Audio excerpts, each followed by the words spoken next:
Michael Rowe.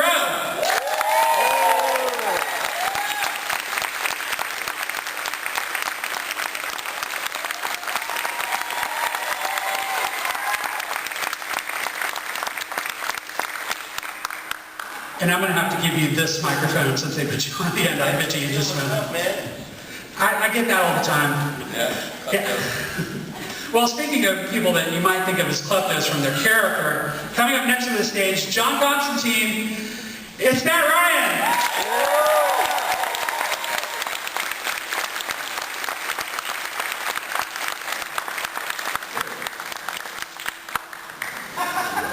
Last but not least, the only person I can think of that has played two different incarnations of the Flash, and the Flash's dad, and the Flash's biggest enemy. Please welcome John Wesley Shipp.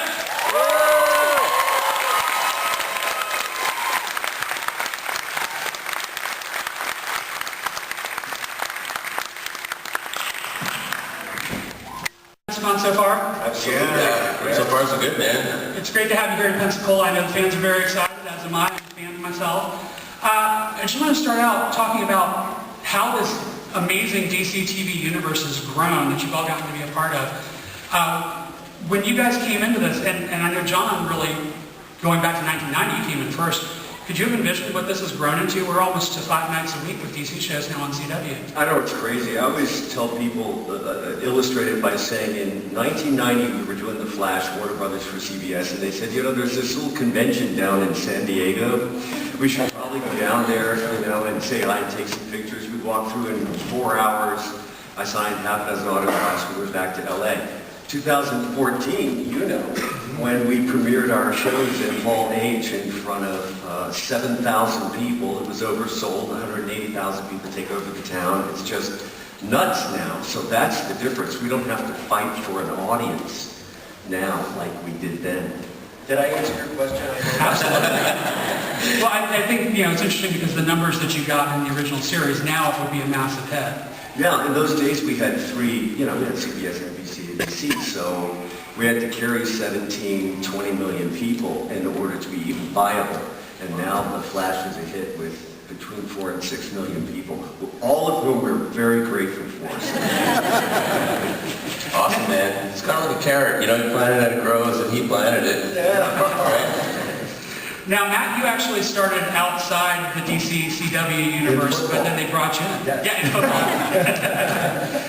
So talk about bringing Constatine to the DC TV universe.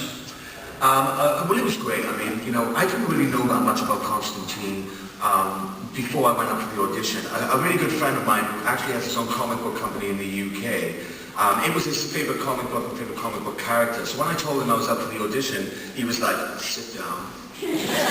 This is what John Constatine is about. And I watched the movie, and I loved the movie, you know, but I didn't really associate him with the comics. But, you know, for me it was about kind of, you know, really kind of trying to be true to the DNA of the character in the Hellblazer comics. And you know, I always used to carry a comic book with me, and I read about 150 of them, I think.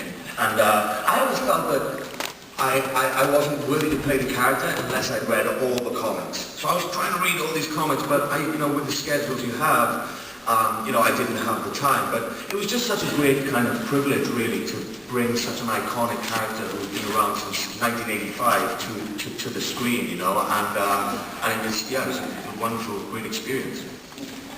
Did you grow up reading comics? I didn't know. But I'm really into it now, because I've had to read so many for the character that, you know, I'm always the guy at the coffee shop, like a full-grown man reading a comic, and everybody's looking at him sideways going, this guy can do it. And I'm like, this is my job. Yeah. And now, Michael, you know, we can just put Will Smith aside. You're the first person to bring Deadshot to life on screen. Actually, I'm the second, because he was in Smallville.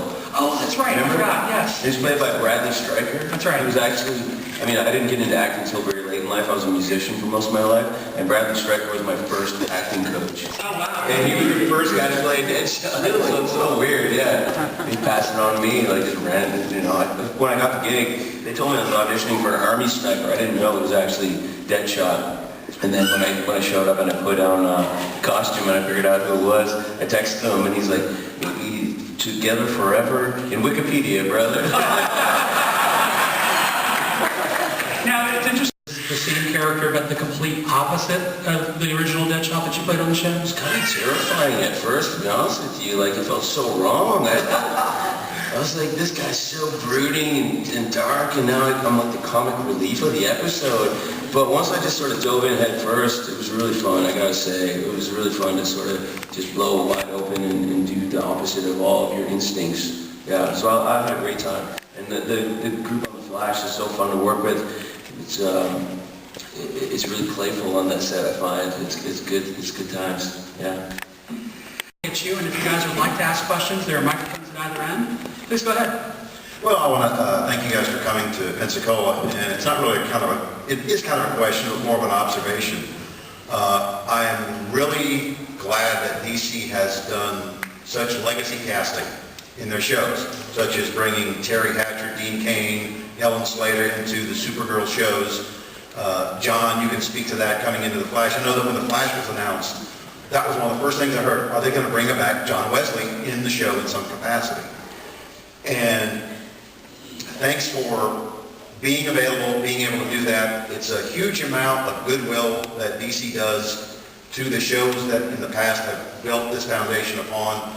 And Matt, I don't know, did they warn you about what exactly you were going to get into?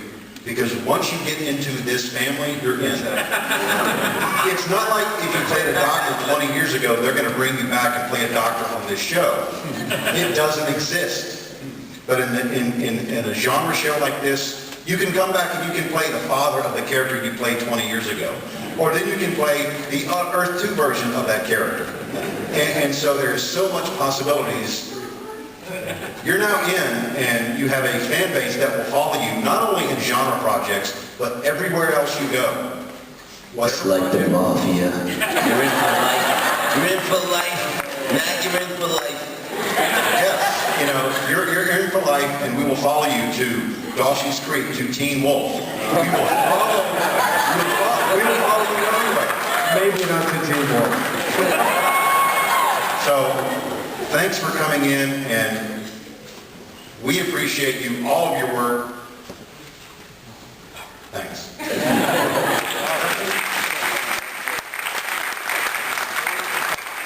had no idea what I was letting myself in for, you know, when I auditioned for the role. I actually did about 20 takes for Constatine. I was doing a play in London, and I had long hair and a big beard, and I was doing Henry V, and I kept on doing tips, and David Goyer and Daniel Saroma and the producers were like, this is our guy. But the studio were like, yeah, we don't see it. So like a long hair and beard, right? So I kept on doing tape after tape after tape, and eventually the play ended, and I flew over to LA, cut my hair off, shaved my beard, and walked into the room and got the role. But I didn't really, and then turned up to San Diego Comic-Con, and they had these big, you know, posters everywhere, and I was like, oh my God, what is going on, you know? And it was crazy, and it was amazing. And what was funny is the year before that, I was at San Diego Comic-Con to promote Assassin's Creed Black Flag. But obviously, you know, it's all motion capture, so I don't look like the character in the game. So I was walking around, nobody knew who I was. And then the year after, I couldn't walk anywhere. It was crazy. And it was amazing, you know, it was amazing. But that was when I first felt the enormity of the project and how beloved the character was by all these fans. And then I was like, oh God, all right, I gotta buckle down and do my work. And that's what keeps you honest with your job. It's like, it means so much to so many people. It really keeps you focused. You're like, I'm not going to screw this up, because I don't want to, like, you know, embarrass the character, you know? Like, Yeah, it's true. John, we did an interview the other day, and we spoke a little bit about something that speaks to what the gentleman asked, in terms of how much fun it's been to reunite with your old castmates from the 1990s series. Yeah, it's been wild. I mean, you know, Mark had just come from, you know, doing the film, and then he comes back to redo his version of The Trickster. We were riding home from the set one day, and back to the hotel, and he said, you know, rarely do you get to come back to a project 25 years later and participate not only in handing it off to the next generation, but in making meaningful contributions. And it's what that gentleman spoke to. You know, I'm very aware that The Flash as a character was 50 years old when I got to it in 1990. And so it was here before I got here. It will continue, the Flash will continue after Grant and I and Ezra are gone. And I know that I just want to say a big thank you to this audience for carrying us along this journey with you for this little while. So thank you. My question is for Mr. Shipp. What was your reaction when you found out that you were going to be playing Jay Garrick in The Flash? And what is it like to be the only actor to have played two versions of The Flash?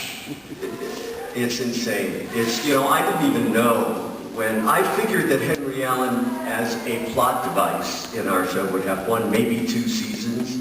Everyone was saying, hey, get out of jail, get out of jail. I'm like, be careful what you ask for, because, you know, when he would come into that booth and we would pick up our phones, we would go sort of into a counter show where he got to lay his heart bare, and the audience got to see his vulnerability. And so Henry Allen, I like to say, was a very valuable tool in his developmental toolbox, Grant Gustin, while he was assuming the mantle. Once he's full-blown superhero and Dad is out, you know, I figured, well, it's going to come to an end. So when I came to do the last 4 episodes of last season, I was prepared. I knew that Henry Allen would be dying.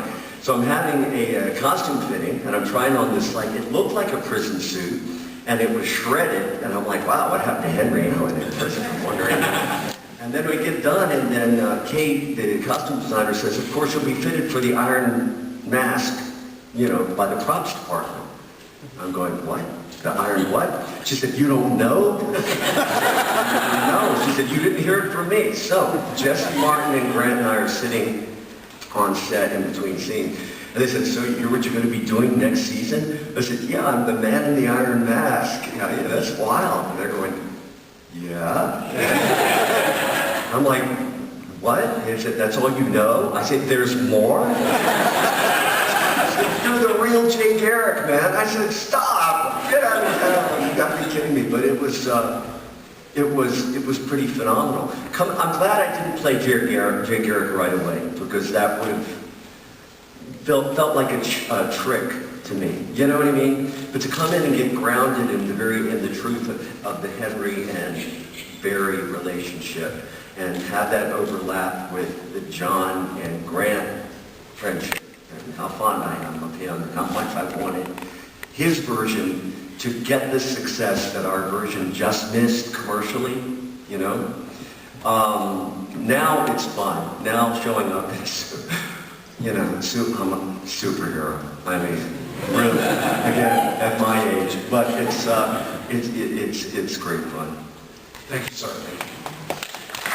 First question is for John.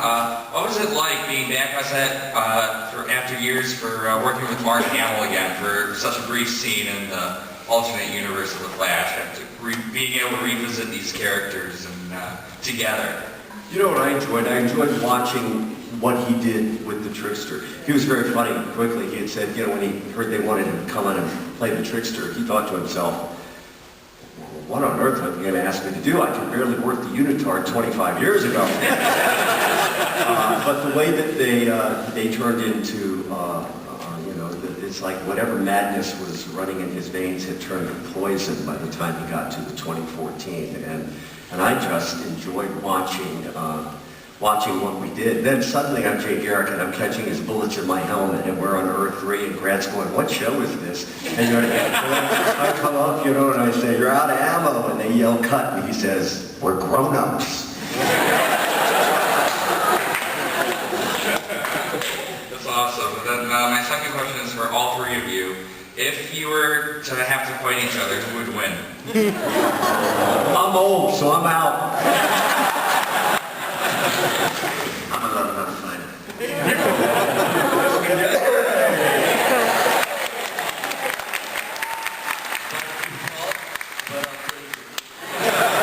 But Constatine and Deadshot both fight dirty, so that could be an ugly fight.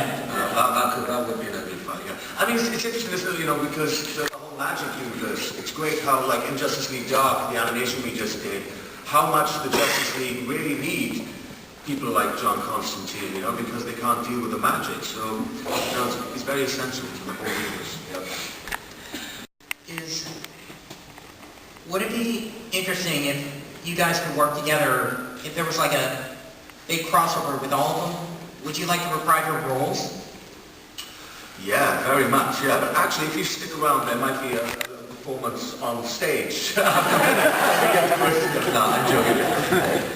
Yeah, I think, it's great. I mean, what I love about John Constantine and the whole DC universe that they've got going now is you can take him and drop him anywhere. And he'd work with all the characters in all the universe. So yeah, I mean, I'd love to work with these guys. I mean, this is the cool thing about conventions is I get to hang out and meet and spend time with all the people I don't get to work with on set who are in the shows that I'm on. I work with very few people. My character doesn't engage with a lot of people. He's the dude lurking around in the shadows. He doesn't really. It's him and Diggle taking most of the scenes together. But getting to know these guys and then you always go there with your own creative brain. Like, oh man, I wonder how would the characters sort of interact once you're a night on the town with one of these guys. It's like it'd be really cool. Yeah, I would love for that. That's a great idea. I'd love to work with these guys, and it is great. What's great about this world is we get to it's sort of like a fraternity and sorority, so that would be what, a sorority? I think it's a serenity. So yeah, it's great to hang out with these guys. I'd love to work with them. And of course, we got to see, I know you guys didn't get to participate in it, unfortunately, but we did get to see a big 4-show crossover this season. I have a feeling there's probably going to be more of those coming up, so maybe in one of the future ones. We know nothing. We're always Yeah, that's speaking for me, not them.